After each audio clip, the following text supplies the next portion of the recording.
Hello student, good morning. आज मैं आपको चैप्टर 10 वृत्त से संबंधित कुछ डेफिनेशन या उसके बारे में जानकारियां देने जा रहा हूँ। तो शुरू करते हैं। वृत्त जिसे इंग्लिश में सर्किल कहते हैं। अब इसकी परिभाषा क्या कहेंगे सर्किल की कि एक तल पर उन सभी बिंदुओं का समूह, एक तल पर उन सभी बिंदुओं का समूह जो तल के एक स्थिर बिंदु से स्थिर दूरी पर स्थित हो, वृत्त कहलाता है। सपोज जैसे हमने कोई यहाँ एक बिंदु मान लिया और इस बिंदु से समान दूरी पर जो बिंदु स्थित होगा उसी का कहेंगे वृत्त कहेंगे। अब इसमें दिया गया है स्थिर बिंदु को वृत्त का केंद्र कहते हैं। जैसे ओ यहाँ स्थिर बिंदु हो गया तो उसे वृत्त का केंद्र कहेंगे, और स्थिर दूरी को वृत्त की त्रिज्या कहेंगे। जैसे यहाँ केंद्र से लेकर के परिधि तक की दूरी जिसको हमने P लिखा हुआ है, जैसे इसमें OP क्या हो जाएगा, O वृत्त का केंद्र हो जाएगा और OP वृत्त की त्रिज्या हो जाएगी। इस प्रकार से एक सर्किल में कितनी भी त्रिज्या खींच सकते हैं। जैसे हमने ये सर्किल बना दिया, इसका ये पॉइंट हो गया, बिंदु हो गया। अब यहाँ से हम कितनी भी त्रिज्याएं खींच सकते हैं।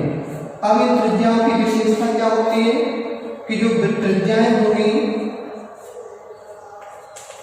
OA, OB, OC, OD, OC, OE, ये O मान लिया तो ये सारी त्रिज्याएं आपस में क्या होंगी, बराबर होंगी। त्रिज्याओं की यही विशेषताएं होती है कि त्रिज्याएं वृत्त के अंदर जितनी भी त्रिज्याएं होती हैं वो सभी आपस में बराबर होती हैं। अब इसके बाद हमने यहाँ देखा है इंटीरियर और एक्सटीरियर। तो इसमें क्या होता है कि एक होता है अभ्यंतर और एक होता है बाह्य। तो वृत्त के अंदर जितने भी पॉइंट होते हैं, जैसे मान लो ये वृत्त हो गया, यहाँ पर हमने A पॉइंट लिख दिया है, यहाँ पर P पॉइंट लिख दिया है, यहाँ पर हमने Q पॉइंट लिख दिया, इसके बाहर हमने लिख दिया R लिख दिया, इधर हमने B लिख दिया, यहाँ C लिख दिया, यहाँ पर H लिख दिया। अब हम यहाँ देखेंगे क्या कि वृत्त के जैसे पूछा है अभ्यंतर पार्ट इसमें कौन कौन से बिंदु हैं, तो अभ्यंतर बिंदु कौन कौन से हो जाएंगे A, P, Q।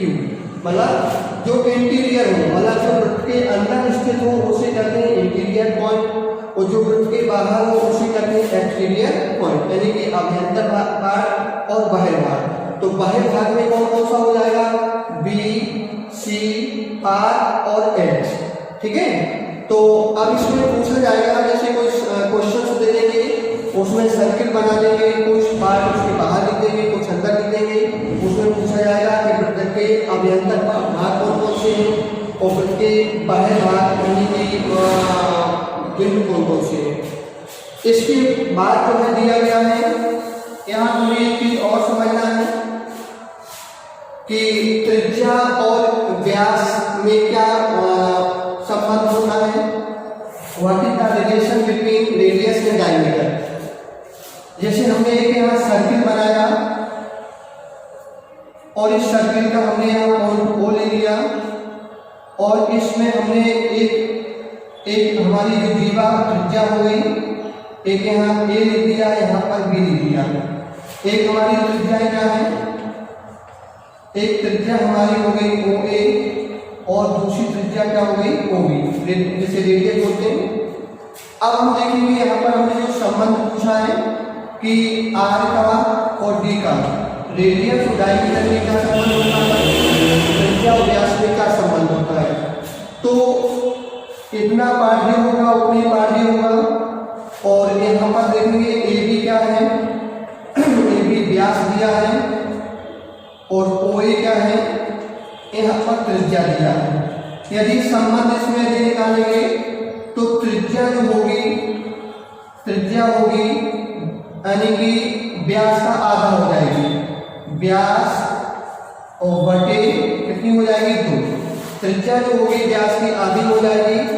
और यदि हम व्यास यहाँ यदि देख लेंगे तो व्यास देखेंगे पूरा AB क्या होगा, व्यास हमारा AB जो है व्यास होगा जितनी पार्ट ये है उतनी पार्ट ये है, तो त्रिज्या का दुगना पार्ट क्या हो जाएगा व्यास, तो व्यास हो जाएगा यानी कि 2 इंटू और त्रिज्या। कभी कभी इस तरह से भी क्वेश्चंस दे देते हैं कि व्यास का आधा क्या होता है, व्यास का दुगना क्या होता है, त्रिज्या का दुगना क्या होता है और व्यास का आधा क्या होता है। तो देखना अपने को व्यास का आधा जो होता है वो त्रिज्या होती है और त्रिज्या का दुगना जो होता है वो व्यास होता है।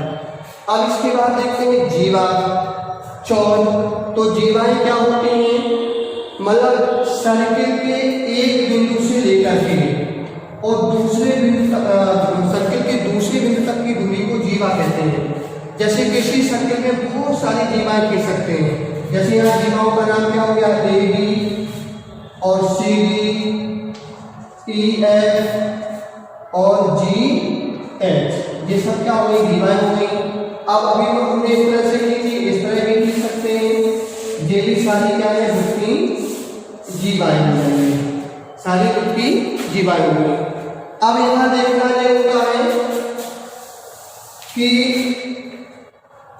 वृत्त के केंद्र से जितनी दूरी पर चलते जाएंगे जीवाएं उतनी छोटी होती चली जाएंगी। तो यहाँ कह सकते हैं वृत्त के केंद्र से, केंद्र के पास की जीवा बड़ी होती है और वृत्त के केंद्र से दूरी पर जीवा छोटी होती है। और यहाँ ये भी एक चीज ध्यान देना है कि वृत्त की जो सबसे बड़ी जीवा होती है, वृत्त की जो सबसे बड़ी जीवा होती है, वृत्त की सबसे बड़ी जीवा जो होती है, जीवा वृत्त की सबसे बड़ी जीवा व्यास होती है, व्यास होती है। मतलब जो सेंटर से होकर के निकलते हैं वो वृत्त की सबसे बड़ी जीवा होती है। चौड़ हो गया, चौड़ के बाद देखेंगे चाप। अब इसमें चाप में क्या होंगे, अब यहाँ देखेंगे हमने यहाँ कौन बना दिए पी क्यू आर, एक सर्कल के हमने जो है परिधि पर 3 कौन बना दिए पी क्यू आर। अब यहाँ देखेंगे जो पी क्यू की दूरी है तो ये कम है और यहाँ देखेंगे क्यू पी की दूरी है वो अधिक है। तो अब यहाँ जो कम दूरी होगी उसे क्या कहेंगे लघुचाप और जिसकी दूरी ज्यादा होगी उसे क्या कहेंगे दीर्घचाप। इसको कैसे प्रदर्शित करते हैं, जैसे हमने पी क्यू लिख दिया और उसके ऊपर हमने एक ऐसा साइन लगा दिया, इसको चाप बोलते हैं। तो पी क्यू चाप, अब ये पी क्यू चाप कैसा हो जाएगा लघु। अब यहाँ देखेंगे क्यूपी, तो क्यूपी क्या होगा, क्यूपी कैसा हो जाएगा बड़ा, तो इसी क्या बोलेंगे दीर्घ। तो मतलब कम दूरी को लघुचाप और बड़ी दूरी को दीर्घचाप। इसके बाद यहाँ देखेंगे वृत्तखंड। तो वृत्तखंड में क्या होता है कि वृत्त की कोई भी एक जीवा खींच लो, मतलब जैसे हमने सर्किल बनाया और सर्किल में हमने एक जीवा खींच ली। अब जीवा जो हम व्यास वाली जीवा खींचेंगे तो व्यास वाली जीवा जो होती है वो सर्किल को कैसा करेगी, बराबर वृत्तखंड में बांट देगी। मतलब जितना वृत्तखंड ये होगा उतने वृत्तखंड ये होगा।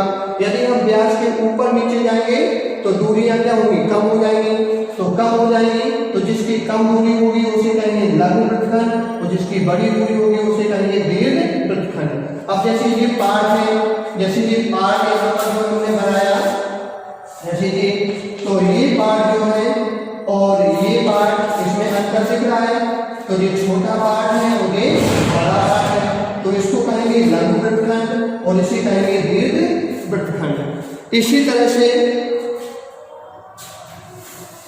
अब यहाँ देखेंगे त्रिज्यखंड। अब त्रिज्यखंड क्या होता है कि वृत्त की 2 त्रिज्याओं के बीच बना भाग। जैसे हमारी एक त्रिज्या वृत्त की क्या हो गई, एक हमने इसका लिख दिया ओ ए और एक त्रिज्या हमारी हो गई ओ बी। तो वृत्त की 2 त्रिज्याओं के बीच का बना भाग, अब देखो इसमें दोनों में अंतर होगा, इसमें सिर्फ जीवा की और इसमें तो वृत्तखंड किसके माध्यम, वृत्तखंड किसके माध्यम से बनते हैं, जीवा के माध्यम से, और त्रिज्यखंड किसके माध्यम से बनते हैं, त्रिज्या के माध्यम से। तो वृत्त की 2 त्रिज्याओं के बीच का बना भाग त्रिज्यखंड कहलाता है। अब यहाँ देखेंगे जो छोटा पार्ट होगा उसे कहेंगे लघु त्रिज्यखंड और जो बड़ा पार्ट होगा उसे कहेंगे दीर्घ वृत्तखंड। अब त्रिज्यखंड, अब इससे संबंधित इन जितनी भी सारी चीज़ें यहाँ बोर्ड पे शो कर रही हैं, जैसे व्रत हो गया, व्रत के बाहर का भाग अभ्यंतर हो गया, बहिर्भाग हो गया, जीवा हो गया, और जीवा के बाद चाप से संबंधित हो गया, वृत्तखंड और तृतीयखंड से संबंधित हो गया। तो जो फर्स्ट एक्सरसाइज इससे संबंधित है 10.1, वो फिल इन द ब्लैंक से संबंधित है। वो अभी हम आपके यानी कि ग्रुप पे 9th के जो ग्रुप है अपना, उस पर हम आपका सॉल्यूशन है उसको सेंड कर देते हैं, तो उसको नोटबुक में सॉल्व कर लीजिएगा। कल हम आपको इसी से संबंधित जो एक्सरसाइज होंगे 10.2 नेक्स्ट वीडियो में इसको आपको यानी कि समझा करके और सॉल्व करके इसको सेंड करेंगे। तो यही कहेंगे, अपने घर पे रहिएगा, स्वस्थ रहिएगा और घर पर ही बैठ के अपना स्टडी कीजिएगा। वीडियो को नियमित रूप से देखिएगा। जो समझ में नहीं आता है उसको आप किसी भी माध्यम से, सबके ग्रुप में नंबर दिए गए हैं, पर्सनल नंबर दिए गए हैं, तो आप कॉल करके पूछ सकते हैं या आपको उसमें कमेंट करके पूछ सकते हैं। लेकिन ये जरूर कहेंगे कि आप हम लोग मेहनत से हर काम करते हैं, वीडियो बनाते हैं, तो एक बार उसको देखिएगा जरूर और उसको समझिएगा। ठीक है, थैंक यू। नेक्स्ट वीडियो में मिलेंगे।